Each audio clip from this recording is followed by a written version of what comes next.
morning. I am Zoe Vicini, and I'm a 17-year-old student. And I'm here today to introduce a conference on such an important topic, alternative proteins. The first thing that comes to my mind when I think about future or new generations is technology. The same technology enclosed in such small objects that we keep in our hands most of the day, that we look at with such intensity, and that we rely on to wake us up in the morning. Yes, I am speaking about cell phones. They have become such an important part of our life that we seem to have forgotten how to live without one. Just 6 years ago, when my grandmother was my age, she didn't even know what a cell phone was, because portable phones did not even exist. Today, I can't imagine my life without one, because I am so used to it. It's a matter of habit. In fact, today, I am here to emphasize the importance of adaptation. Us humans, when something is introduced in a society, or even better, imposed in a society, in a life, or in the world, have the ability to adapting to every new circumstance. It's a matter of survival instinct. That's why I'm here today to emphasize the importance of adaptation to alternative proteins. These plant-based, lab-grown, and insects have grown in the world's market day by day, making their way through supermarket shelves and to restaurant menus. We, today's youth, and citizens of the world, need to have the willingness to emphasize the importance of these proteins. We need to be the ones who will raise awareness on these proteins, because we need to be the one who will solve the food global issues. We need to be the ones to value biodiversity, and we are the ones who need to solve the problem of nourishing billions and billions of people sustainably. So, I'm here today to tell you something very, very important. If we are not gonna work on making this thing possible, there's no one else that will. So I'm challenging all the international and Italian chefs, there are numerous also here in Milan, to emerge their great ability of making delicious plates, also using these new types of proteins. And of course, I will wait for my dinner invitation. And today, I'm here with you to share also my motto. Let's work together to be part of the solution. Thank you.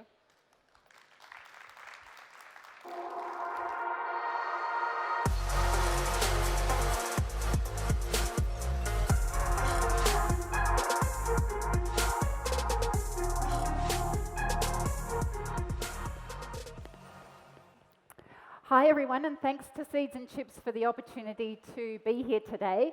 I'm Sharon Natoli from Food and Nutrition Australia, and I'm a strong believer in the power of food to influence the future. We're living at a time where we're getting strong signals that we need to transform the way we live, and part of that being the way we produce and consume food. And we know that food is a great facilitator of change, meaning that if we can tap into the power of food, then we really do have the opportunity to make and create a better future. And this is critical because we know we're living at a time where we're living in the midst of a climate crisis, and we've got 2 billion people on the planet who are overweight or obese. And we need to feed 10 billion people by 2050 with fewer resources. So we've got work to do.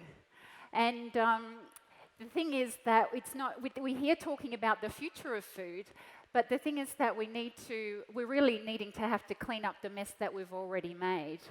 Because who would have thought that in an affluent country like Australia, that we would be having to ask a question like, how can a 16-year-old boy be suffering from vitamin A deficiency and going blind in a country like Australia? And so I'd just like to tell you a quick story. In 2016, a major Sydney newspaper reported on the case of a boy who was having eye problems. And of course, his parents were worried, so they took him to the doctor and subsequently to an eye specialist who diagnosed him with the vitamin A deficiency. As a result of his poor diet, he was actually slowly going blind. And the thing is that, and his parents had fallen into the trap of giving him just the foods that he liked. So for 10 years, he'd been living on a diet of chicken nuggets, potatoes, soft drink, and not a green or orange vegetable in sight. And so the thing is, though, that this is an issue that's not just happening in children. It's also happening in adults. So in 2017, the Global Nutrition Report that came out at that time found that malnutrition is occurring in low, medium and high income countries. In fact, malnutrition is occurring in 88% of the countries for which we have data. And Karina Hawkes, who was the co-chair of the Global Nutrition Report at the time, said this: why are things not better when we know?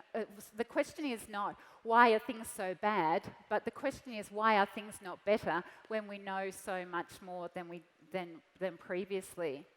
And really, why are things not better? I think it's because we've really lost connection between knowing what we need to eat and actually what we do eat. And it's this loss of connection with our food that's driving many of the issues that we're facing. And so it's really the connecting back to food and creating that link between knowing that we need to eat nutrient-rich foods and a nutritious diet and putting those foods on our plate and actually eating them. And that's lying at the heart of many of our issues, like the foods that we're eating today and that we're driven to eat more convenient and more highly processed foods.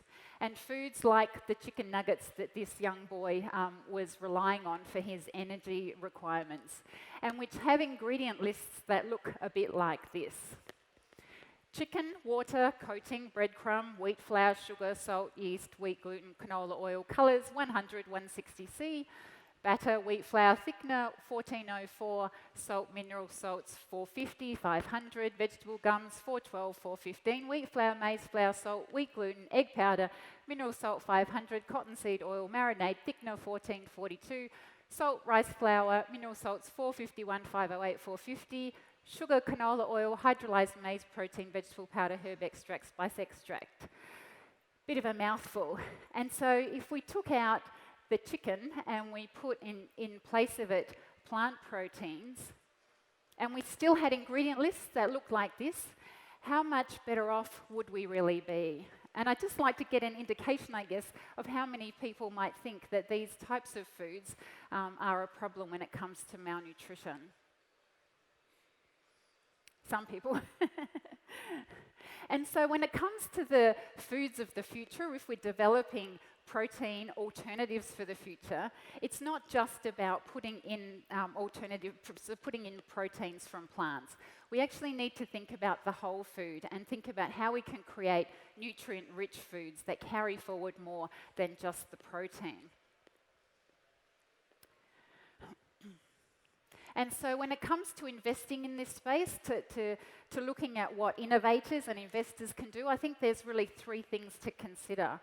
One is that we need to try and make the products more than just the protein. So looking at how we can make them more nutrient-rich and making sure that we're including some of the key vitamins and minerals that we need. So things like vitamin B12, iron, zinc, omega-3s, vitamin A, iodine, some of those important nutrients. So the recipe and how we put the food together and what's in it is really important. Secondly, we need to consider the processing.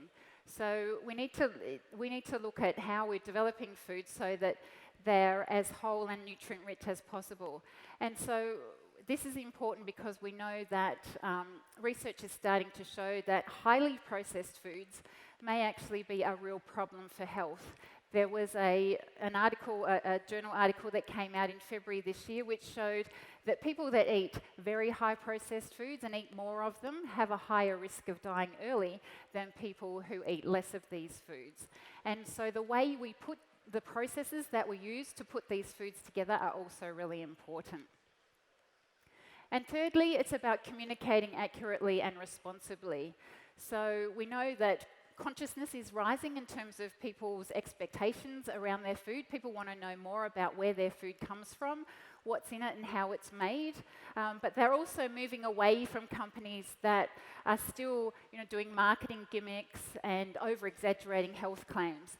And moving towards companies that are communicating accurately and honestly and with genuine values that are connected to their food. And so if we can do all of these things and take these ideas forward, there are three thoughts, I guess, for people that are innovating in this area and developing the foods of the future. But I think that if we do this and we produce foods, develop foods that are more environmentally friendly and also provide more nutrients, I think that we're still not addressing the real problem, and that the problem that sits behind these problems is actually a breakdown in our food culture.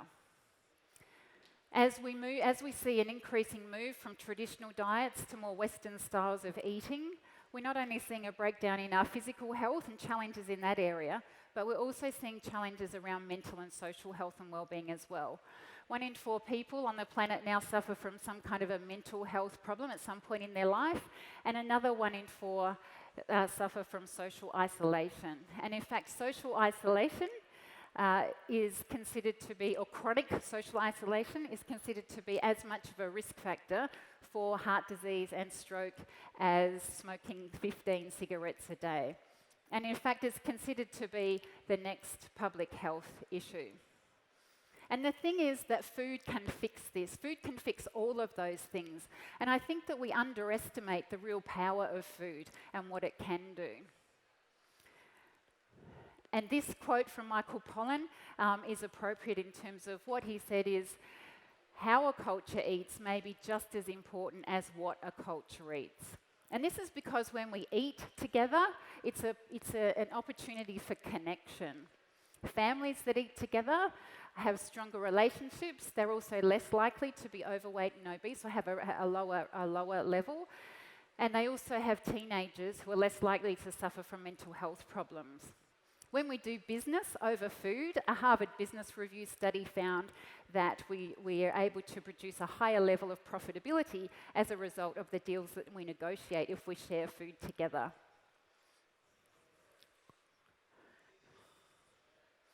And so these things are critical. And people that cook for each other, so when we cook a meal for someone, it's an opportunity to express love, and it's an opportunity to express generosity. And for the person that's receiving the meal, it's an opportunity to express gratefulness. And it's these elements, these human elements of being connected, of expressing love, generosity, being grateful, that I think we really need as humans to enable us to work together, to enable us to meet the Sustainable Development Goals and therefore go further and go faster. And I think if we let technology and convenience drive too much, then we're at risk of losing these things. And I think business has a role to play in this. So while business is focusing on what to eat, I think there's also a role for business to focus on how to eat, particularly as we move towards 2050 when we've got more people living in urban areas and relying on food businesses to provide their food and nutrition. And so I think we definitely need the science of nutrition and the technology that goes behind the environmental aspects, but we also need to tap into the heart of food. And if we can do that, we can start to tell better stories about our food. Stories of connection and identity, as well as of better physical, social, mental, and environmental health. And so if we can do all of those things, if we can put all of those things on the agenda, then I think that nothing will do more to connect us to a better future than the power of food. Thank you.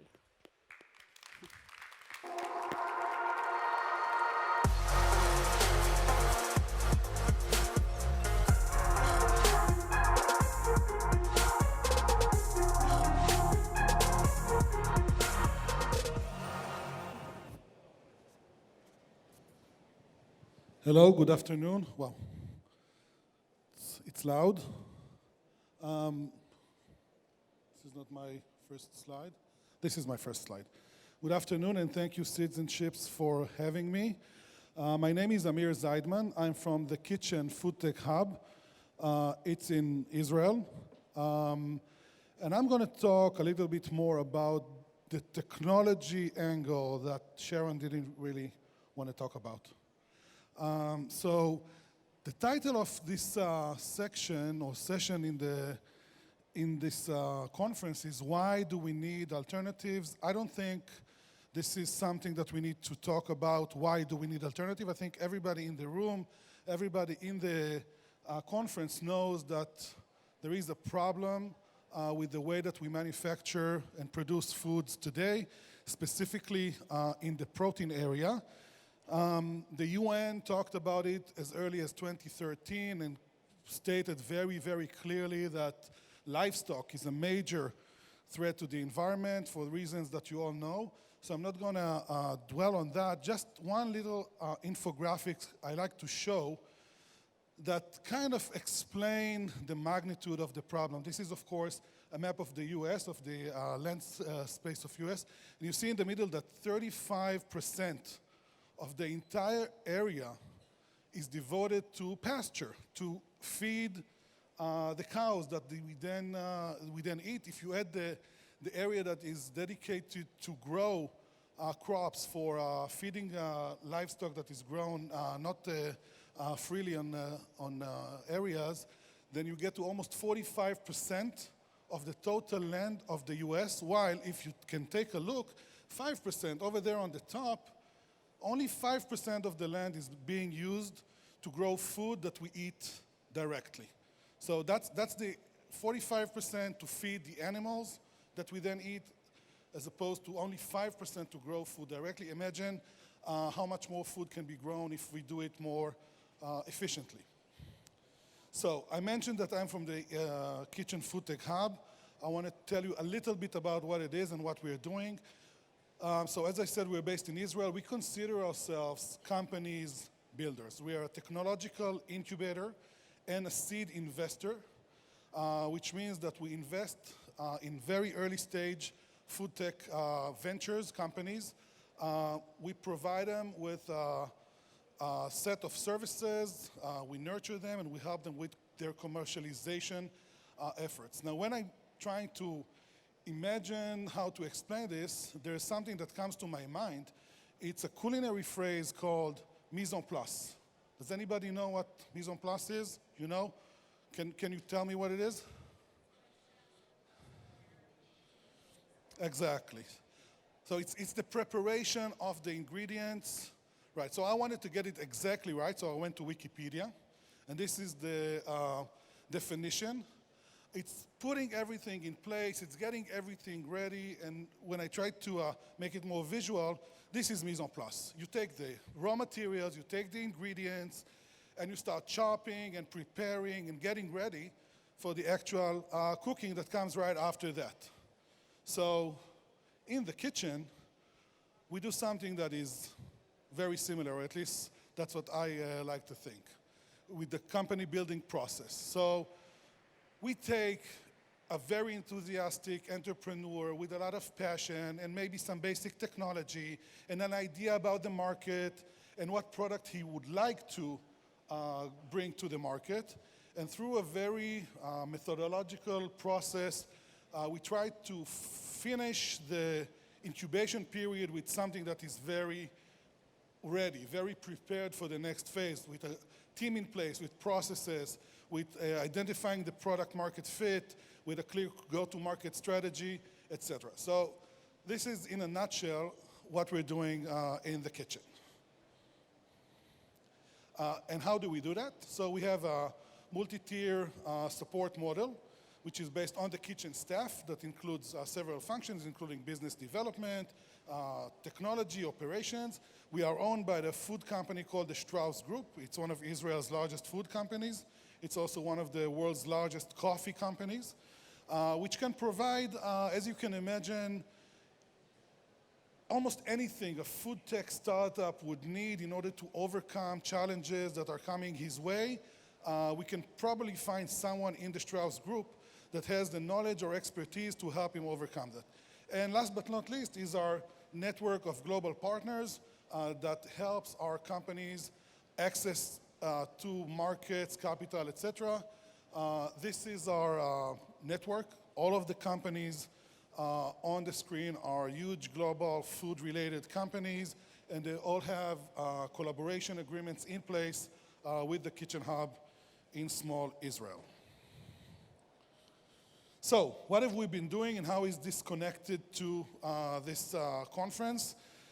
First of all, we've been kind of busy. We've done 12 investments, so we have 12 portfolio companies. Those companies are employing 53 employees. Out of them, 21 has scientific PhD degrees. So all of our companies are technology-driven and deep technology based. And one of our focus area, and I'm going back to the statement that livestock is a major threat to the environment, is in alternative protein and plant-based foods. Now, not taking anything away from what Sharon said before, we have a strong belief that technology can provide a lot of the solutions that we are looking for in this area.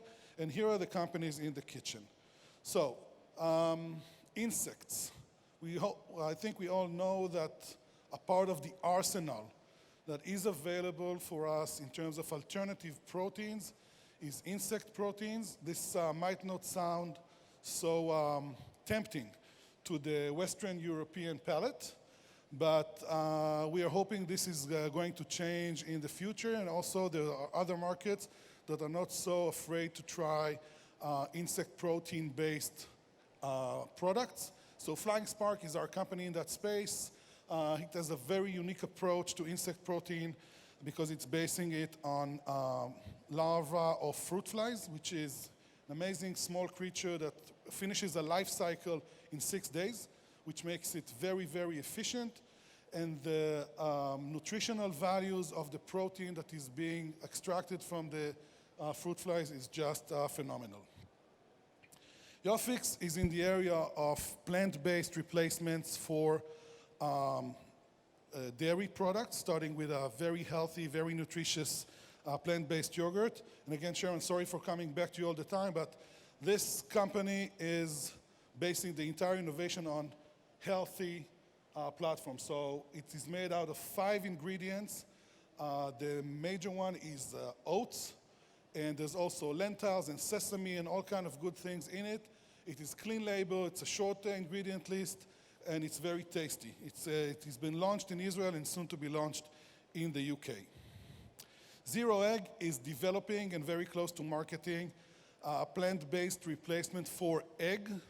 Now think of a carton, like a milk carton, that you would have a liquid egg inside made of plants. It can do anything that a regular egg can do, so omelets, scramble, cakes, muffins, pasta dough in recipes that require eggs, of course egg wash to put on puff pastries, etc. So this is Zero Egg. Aleph Farms, I don't think at this point in time I need to explain about what cellular agriculture is, cleaned meat or lab-grown meat. Aleph Farms is the first company in the world to demonstrate the ability to create a real chunk of meat, not a burger, not a nugget, but a real piece of meat like a steak or a minute steak that has already been demonstrated, produced in lab conditions. So you take a biopsy, a sample from a cow, and you can grow tons and tons of meat based on that single biopsy. Very, very exciting technology. And last but not least, RealBite. So RealBite is, they call it minced meat technology, so it's a replacement for minced meat. That is very, very nutritional. It's completely clean label, and if you probably heard about the Beyond Meat IPO just last week. So just to say this, I'm not saying this is better or worse than Beyond Meat. Beyond Meat has 40 ingredients in the burger. RealBite has 8. RealBite has 8 ingredients, in their plant-based minced meat, and you can do burgers and meatballs and anything that you would do with a regular minced meat. They have a booth here, by the way, and you can go and try their product. Again, very interesting. We're also involved in other things that are not in the alternative proteins and plant-based food in the kitchen, but not less important. Food safety is a very, very important area. I don't know how many of you are familiar, but it's a $55.5 billion problem for the food industry. We have a few companies that are dealing in that space. Inspecto, which is doing rapid detection for chemical contaminations in foods, that also has a booth here.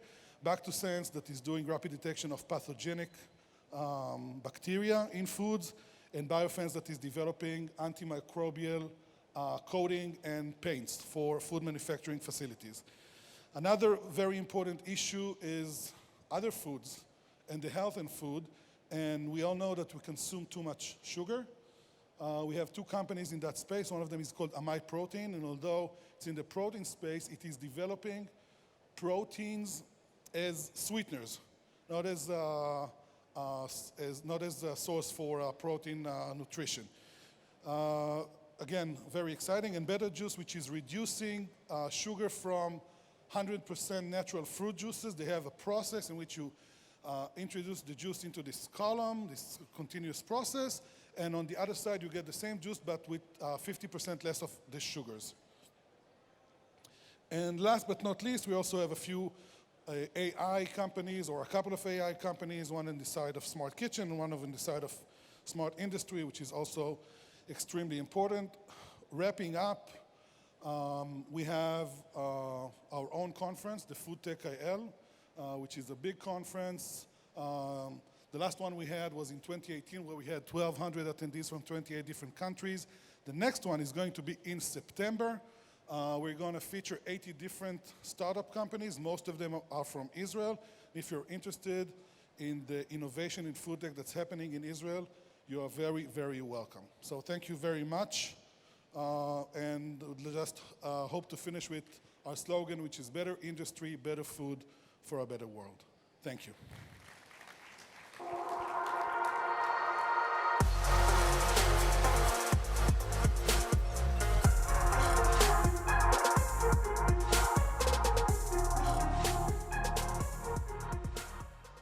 Hello, everyone. Thank you, Seeds&Chips, for inviting me. I'm Tali Nehushtan, CEO of Novo Pro, the Chickpea Protein company. At Novo Pro, we aim to change the way the world consumes plant-based proteins. We have a technology that is a natural one to extract a 70% protein out of chickpeas in a natural and sustainable method. In Novo Pro, we have the IP for the creation of an alternative for making clean label products. We have great team, and our products, which you are all invited to taste at booth E43 later on, have great taste. And this is what we hear on and on from our customers. They have a unique, great taste. We were fortunate to receive grants from established institutes like the Israeli government and the Canadian Israeli funds and the Horizon 2020 in order to support our R&D and our continuous scale-up. We also are winners of some events, but mostly I'm proud to be the winner of last year, a protein award in Lille. It's like the Oscar of proteins, and we won it last year. It all began with the vision of one man, Dr. Asher Shmulevich, who is still in our board. Dr. Asher Shmulevich wanted to create a food that can prevent diseases. Instead of handing medicines to his patients, he wanted to create food that is healthy and will prevent diseases. And being from the Middle East, we're an Israeli company, we're eating a lot of hummus, and Dr. Shmulevich really believed that the protein of the hummus is unique, that it is very nutritious. And he developed a technology that allows us to extract 70% protein out of chickpea. Do you know how much protein there is in chickpea in nature? Does anyone has an idea? It's 20%. So with our technology, we scale it to 70%. Well, chickpea is an ancient pulse. It is a safe one, and it is gluten-free and GMO-free and allergen-free. And we at Novo Pro, we continue his path. We are a small team. Some of us are more veteran, some of us are young, and we're growing, and we're recruiting. So if you have good idea for business development, I'm ready to hear that. Well, it's not secret. This is the panel. The world is craving for new proteins. And the proteins that now are most, let's say, common in the world are soy protein and pea protein. That's it. And they have their disadvantages. And the consumer is the king. And the consumers want new kind of nutrition. They want their food to be more healthy. At the beginning, in Novo Pro, we thought that our product will be a perfect fit for vegan or for vegetarian people. But we realized that there is a huge market of flexitarians, or now called reducitarians. These are people that decided to reduce their overall meat and dairy consumption. They do not consider themselves as vegan or vegetarians, but they would like to eat more plant-based, healthy products. They would like to avoid allergens or soy or glutens. And this is a huge population. Like 69% of the German population would like to reduce its overall meat and dairy consumption. 53% of the UK population have decided to reduce their overall meat and dairy consumption.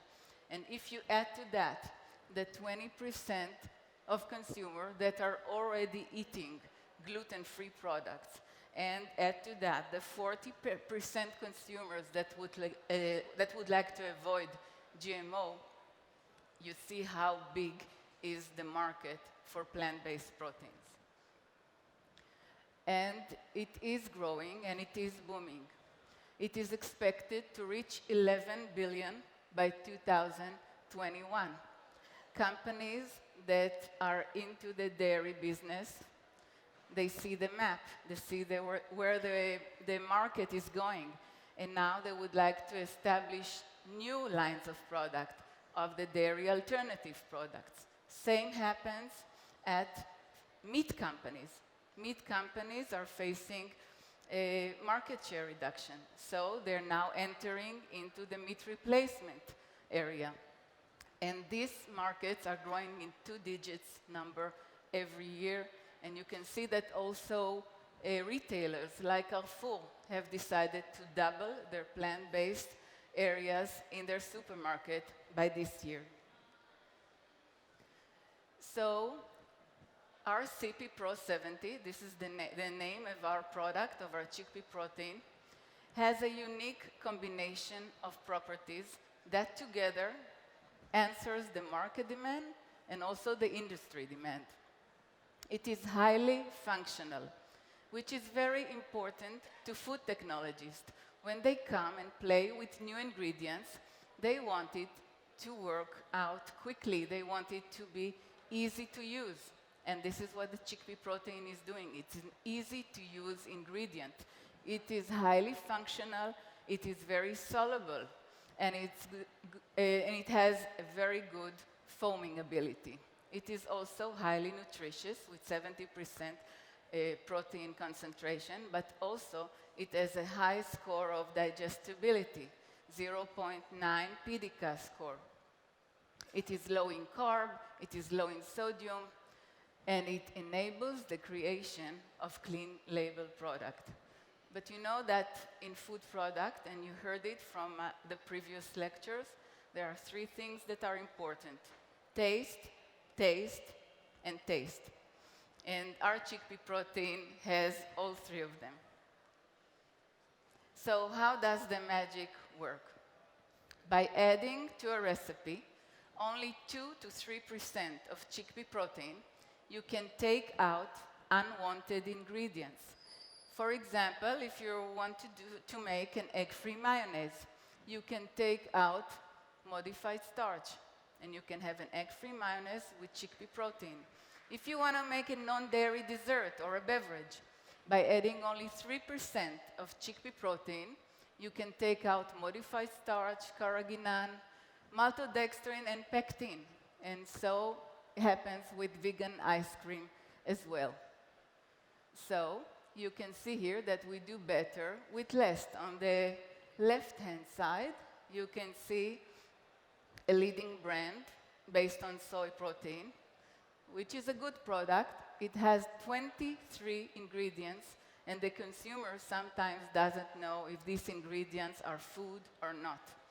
And you can see here that the same recipe can be achieved with chickpea protein with only 6 to 8 ingredients, and all the ingredients are healthy and tasty, and you can recognize them as food.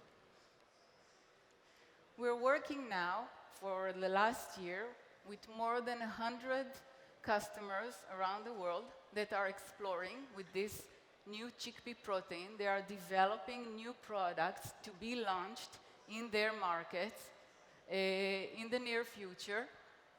And these are 2 launches that already happened. The first one in Israel, a company that is called ProBody had launched a vegan dry blend beverage for athletes with chickpea protein, with our chickpea protein. And in the Czech Republic, a new spread, a chocolate spread, was launched several weeks ago. And we're really excited because we know that other customers of us are going to launch this year more products with our chickpea protein. There are going to be launches in Israel in July, in the UK in August, and Switzerland in the US later on this year. So we are very optimistic. We believe that the future is healthy and tasty, and that these trends, that the global growing need for healthy and clean label, together with the rapid growth of new plant-based protein, and of course, if you add to that the advantages of our chickpea protein, we believe that we will see more and more new launches with new plant-based protein worldwide. Thank you very much.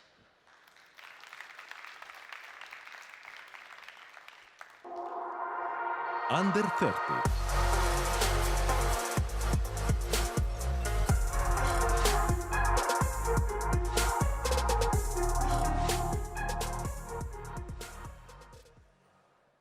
Hello, good afternoon, everyone. Well, that was a very interesting presentation. I'm going to talk about something different. Well, that's not the first slide. We're going to get there, hopefully.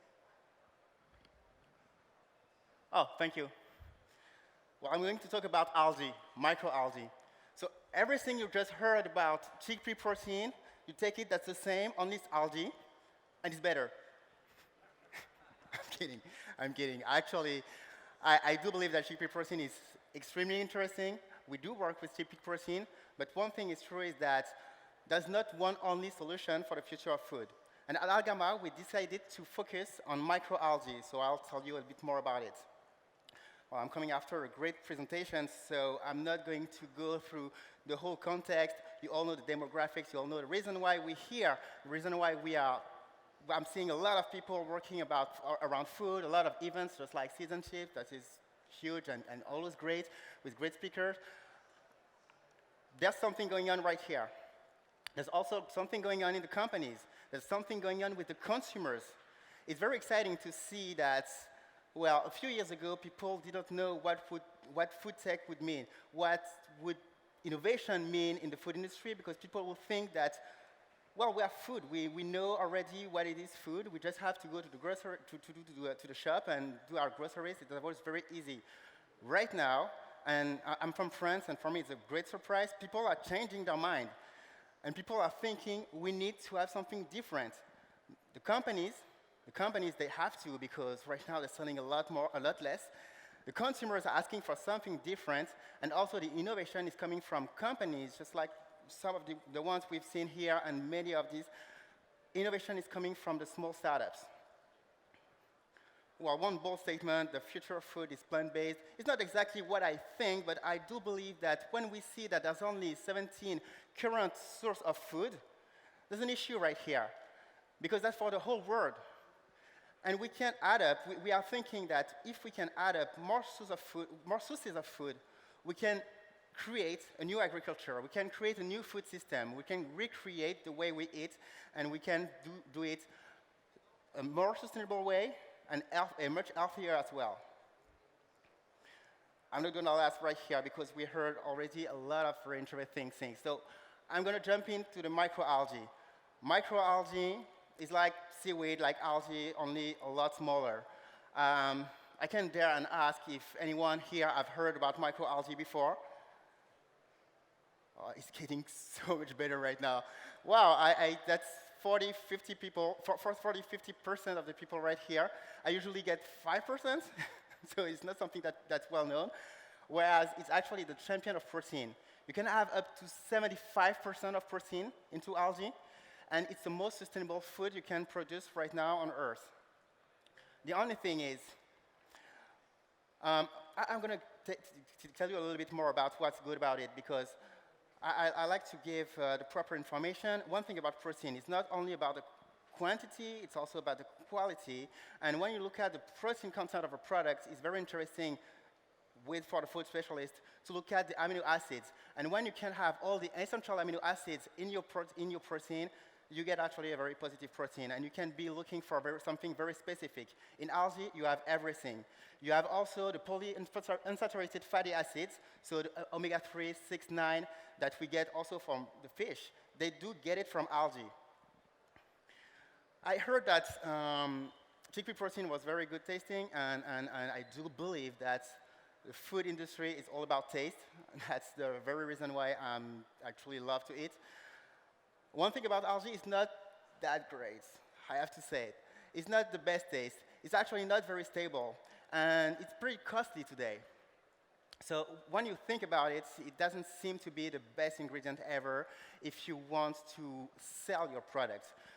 You also don't see a lot of products that will use microalgae other than food supplements. So at Gama, we decided to look at that a bit deeper because, yes, these are challenges. But one thing we can do is overcome these challenges. And it's very interesting to see how far we can go with this kind of ingredient that represents such a huge potential. The production of algae is currently done in open pounds, in photobioreactor, in fermentation. That's different form of production, but it's also interesting to see that how people are evaluating from one mean to another that is going to be extremely profitable, where we can actually reach the price of $2 a kilogram for an algae. So when you reach that price, you actually can start to think about having the protein as a commodity in the food industry. Right now, most of the people will have $15 a kilogram. That's too expensive, and that's what I'll tell everyone. That's way too expensive if you want to think about commodity. So let's be practical, and let's look at what we can do. So that's what we've been looking at. We've been looking at the production, and we've seen that we cannot do anything about it at Gama, but that actually a lot of people are working on that. So we're working on something different, and I'll tell you a bit more right now. Very fast background. These are my two friends I started Gama with in 2013. That's a company with about 15 people. We are both in Paris and New York. The only thing that we want to do is make food better, and we just love food. That's if you want to come to work at Gama, you got to show that you love food, and that you're a true food lover. We wanted to do this, make a positive impact in the food industry back then in 2013. When we said, well, we want to start a food tech company, people were like, what is a food tech company? Why would you want to do that? And right now, everybody is super excited about that. But that's how we managed to be here today, how we managed to keep on working all these years, believing that we can change this industry. I'm saying that, and I'm insisting right here because just after a few presentations that I heard before, because of this whole show, I actually have this feeling that, well, things have changed already during the past few years. And it feels pretty good. It feels pretty good to see all these companies that are making big IPOs, these companies that getting plant-based burger to Burger King. That's great. That's a lot of good stuff going on in the food industry. One thing that I just want to say right now, it's just the beginning. It's just the start. And we need to move much, much further to change actually the food industry, to change this world we're living in.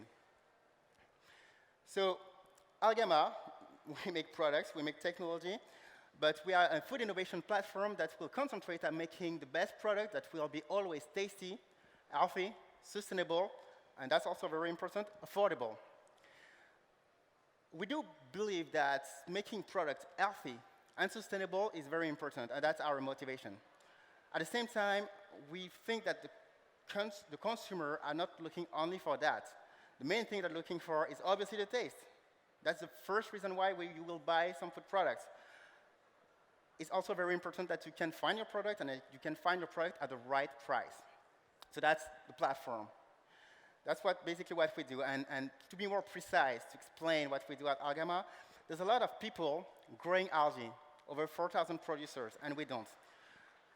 We started to meet with them, and we realized that there was a lack of application, a lack of possibilities to push the product to the market. On the other side, a lot of food companies, actually consumers as well, the ingredient companies that want to use algae, that have been wanting to use algae for a while, but they can't because of the technical gap that is right there in the middle. And that's where we are at Gama, to work on the downstream process, the formulation and the scale-up to allow actually the use of algae in the food industry. So I'm rewinding a little bit now. As I said, algae is a very interesting product. Obviously, that's the reason why we're talking about that. There's challenges, but we saw that it's very interesting to work on that technical gap to be able to, well, be the missing link between the supply and the demand. Doing that, we have created technologies that allows us to be much faster, much cheaper than anything you can find on the market. Anything you could find with the algae producers that couldn't actually think enough about the product and about the consumers. Moving on, we are actually building the largest portfolio of algae-based company at Gama. We already have 150 products at our labs that is ready to go on the market. We actually have also products on the market. We have the first range of vegan mayo from algae in the world that is on the market both in France and in the US. Let me tell you a bit more about this. We wanted to make a product clean. We wanted to make a product actually delicious, very tasty. And don't take my word, you can come. We have a booth right here. You can come and try the mayonnaise if you want. It was a real challenge, and what we managed to bring right there is actually a product that is truly affordable, cheaper to make than a classic mayo. So when we think about the new products that we want to bring to the market, we need to think not only about the innovation, but about being practical, about the fact that you need to be profitable, you need to be able to, well, build something that will be a sustainable business. I will go very quickly because my time is up, but we have developed other products. That's just one as an example, an antioxidant beverage that is actually very rich in microalgae. Right there, we're selling the fact that we can bring a lot from the algae, and we have all our secret processes to put it into a bottle and make it stable. But just to show that there are several applications. And we are pursuing many areas, so egg-free, the protein, actually the dairy-free. We're also working on meat substitute and seafood substitute. That's all the areas we can cover with algae, always thinking that we can bring something specific where the customers will find something healthier, more sustainable, that will be always tasty, and cheap, very cheap, affordable, so the consumers won't have to make the effort. So my name is Alvin, and I'm very glad to have presented to you Gama. And if you have any question, please come meet me or come to our booth. Thank you.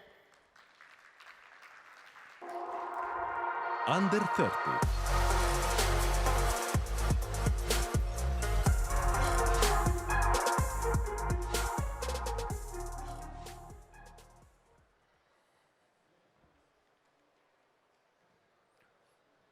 We live in a time and place where people care where food comes from. Our generation today cares about traceability, social impact, as well as the environment. You know, in a recent survey by Deloitte, they asked a group of millennial workers what they thought should be the right or the specific goal of businesses. And a couple of years ago, the answer would have been generating profit, but today, 63% of those said improving society. You know, we live in a time where things are changing and things are going really, really fast. And we also think that there is a time to make a change in everything that we do. I was born and raised in Ecuador, and I've had the pleasure and the opportunity to live in several countries like China, Australia, and currently living in Canada. I can proudly call myself a Canadian now, and it's also the place where my daughter was born 9 months ago. But my passion for food really started in Ecuador. And it's been my life for the past 5 years when my business partner Carlos and I decided to start a superfood company. Leaf Cuna started with a goal to give superfoods back to the communities where they grow superfoods. We wanted to provide nutritional options and impact the local economy by creating foods that were easy to eat, easy to trace back to its source, and also rich in nutritional value. From the get-go, we wanted to, create a linear path between our foods and our consumers, from farm to table. And we also wanted to make sure that our farmers were treated fairly. So, in Ecuador, we were the pioneers of the superfood industry, so much so that we actually had to start by educating our consumers about superfoods. We started with chia seeds. And probably you guys are familiar with chia seeds. And we also partnered with the chia farmers. And by partnering with the chia farmers, we found out that 99% of the production of chia in Ecuador was being exported, which meant that only 1% of the production of chia was consumed locally. And that was frustrating for us to know that a local crop was not consumed by the local community. Chia is one of the highest plant-based sources of omega-3, protein, and fiber. So we wanted to know why local people were not consuming chia, and the answer was simple: lack of information. And that's where we came in. We market the hell out of chia. We partnered with local celebrities. We communicated its benefits across different media platforms. We created easy-to-cook recipes. And you know what? It worked. We grew 800% on our first year. But most importantly, we grew from 5 to 100 farmers, impacting the local economy and also the consumption of a healthy, nutritious seed locally. When we expanded to North America, US and Canada, it was a different story. People already knew about superfoods. People were looking, and consumers were looking for something different. They wanted to know a little bit more than nutrition and traceability. They wanted to know what Leaf Cuna as a company was doing to create a social impact. And we created our business under the name Leaf Cuna, using the Cuna word, which is a Quechua word, which means to give. And it's been used as a tool for centuries to be kind to one another. And as individuals, we're constantly thinking, how can we be kinder to one another? How can we make someone's tomorrow better? We believe that in order to make someone's tomorrow better, we should give the right tools to the next generation. And the right tool, we believe, it's education. So by having that vision on mind, we wanted to partner with a charity that shared that vision in order to help us create a better world, while also producing our products. So in 2018, we partnered with We Charity. I don't know if anyone has heard of We Charity, but it's the world's largest organization of children helping children through education. And together with We Charity, today we are helping kids in rural Ecuador go to school, while at the same time grow their own food and be self-sustainable. So with all those pieces of the puzzle together, we decided to create the snack of the future. And basically, we combined two of the world's most powerful superfoods, quinoa and chia, into one, and we called it Kuna Pops. Now, Kuna Pops is a snack puff made of quinoa and chia. It's delicious, it's healthy, tastes good, and also does good. It's only made of 6 ingredients, all natural, nothing fake. It's not GMO, gluten-free. And best part of all is that consumers are able to track their impact whenever they buy Kuna Pops. And that is huge, because we live in a time where you can track anything on your smartphone. You can track your calorie intake, you can track your footsteps, you can track your portfolio of stocks, you can try anything. So why shouldn't you be able to track your social impact? So we added a code. We added a code on the back of every bag that basically shows you, and you can put that code on our website or go to we.org, which is our partner, and actually track how you are contributing to society and contributing to these schools in Ecuador. Today, we're proud to have impacted the lives of 100 kids in Ecuador, and that's when we realized that actually doing good meant also good business. It's actually a win-win situation where children win by gaining the tools to go and learn and also be self-sustainable, where consumers win by actually eating or snacking healthier, while at the same time changing the lives and actually bringing wellness to kids in Ecuador. And we win by fueling the purpose, our purpose as a company, to keep creating an impact, while also generating revenue to keep growing that purpose. There was a recent study by Ernst & Young where they discovered that, not discovered, but actually, among that study, they interviewed a lot of companies, and most of the companies that had a higher purpose tended to be the companies that innovated the most. I believe that there's a lot of people here that are capable of creating and making someone else's life better. So I invite you all to step up from thinking to doing, and thank you very much.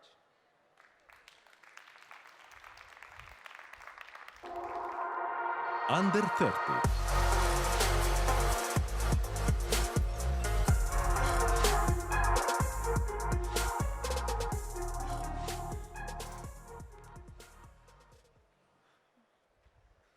Hello everyone, my name is Genesis Butler and I am a 12-year-old vegan and animal rights activist and an environmentalist. Yes, you heard that right. A vegan, animal rights, and environmental activist because I feel they all go hand in hand.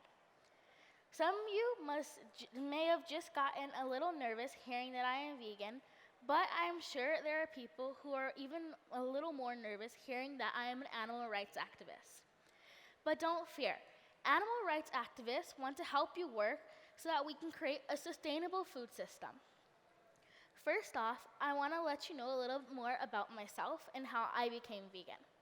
When I was 3 years old, I asked my mom about where we got our meat products from, and she told me how we had to kill animals for them, so I never wanted to eat them ever again because I wouldn't want to hurt animals. And then a year later, I walked in her room, she was nursing my little sister Zion, and I was wondering about where we got the milk products from, so I asked her, and she told me how we had to get it from mama cows, and I didn't want to drink it anymore, so my whole family went vegan. After going vegan, I started doing research on all the reasons why it is good to eat a plant-based diet, and I discovered that animal agriculture uses large parts of our global natural resources, while being one of the core contributors to harmful greenhouse gas emissions.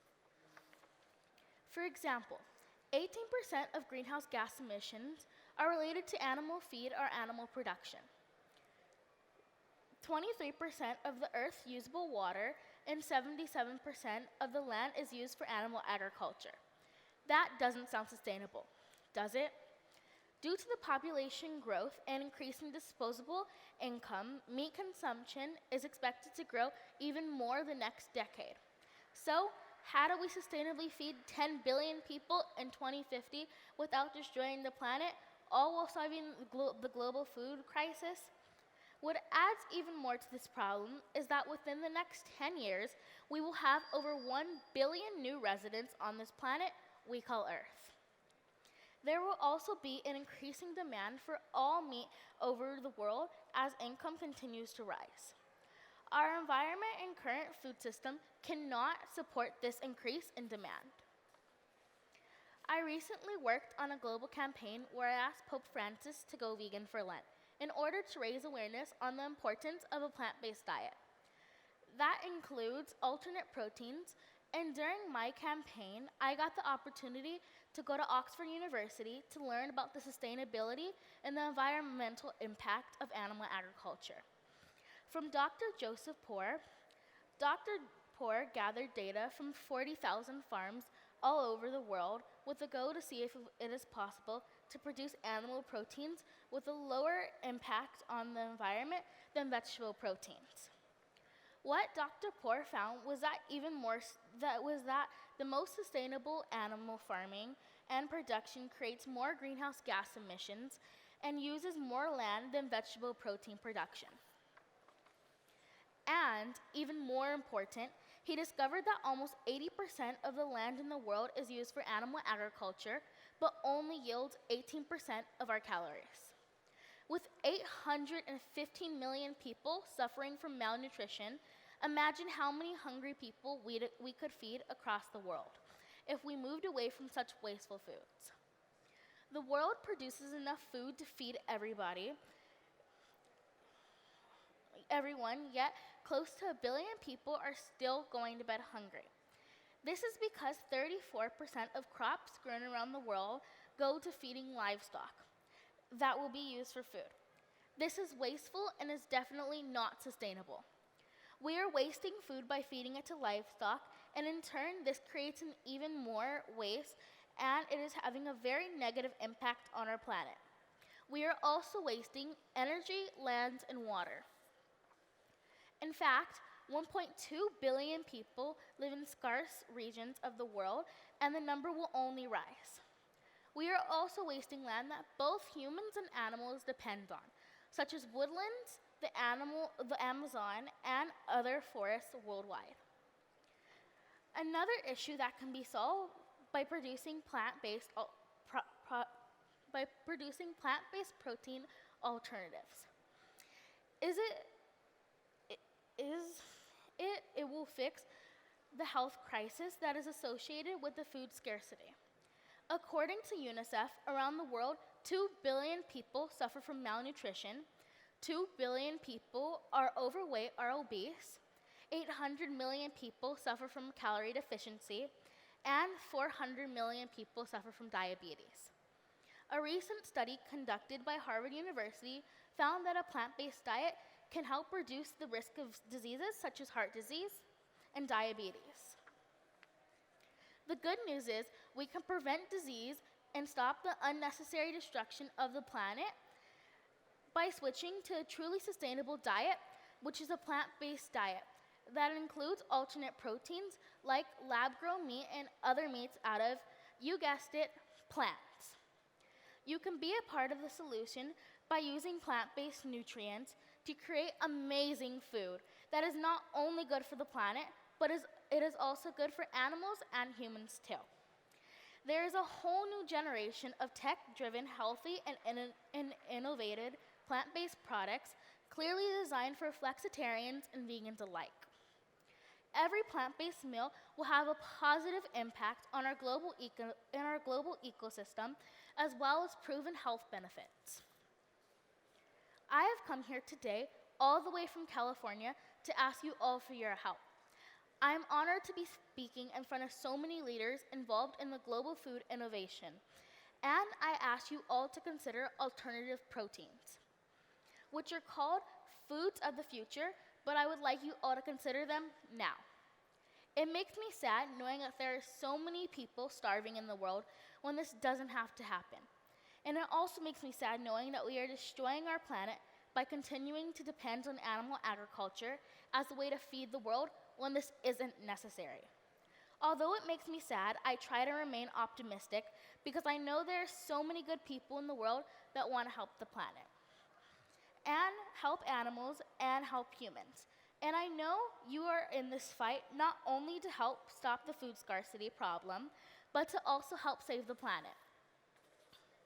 My generation deserves a bright future on this planet, and so do all the generations to come after. In 2010, I became the youngest TEDx speaker when I gave my TED Talk on veganism and how it can help save the planet. And I ended it with a quote I would like to share with you all. We do not inherit the earth from our ancestors. We borrow it from our children. Please keep this in mind when producing food for the world. You are in a position where you can not only help stop the world hunger, but you can also help stop the destruction of the planet, the deaths of hundreds of millions of humans, and billions of animals each year. And you can do this by shifting to plant-based alternative proteins. My generation and future generations are counting on you. Thank you.